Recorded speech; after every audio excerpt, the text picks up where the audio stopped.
So in March, Discord is gonna make a new rule where you have to scan your face or upload your ID to access adult content. The policy assumes all users are minors by default.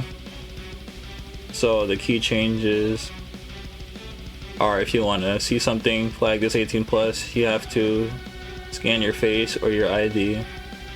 If you make a new account, you're going to be in the teen safe mode by default, so they're going to assume you're a child and just not give you access to anything unless you scan your ID or show your face.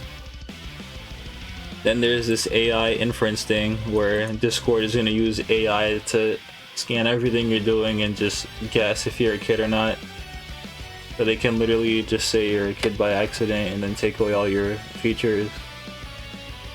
And then they're promising that they're going to handle your data properly and it's going to stay on your device and it's going to go away immediately.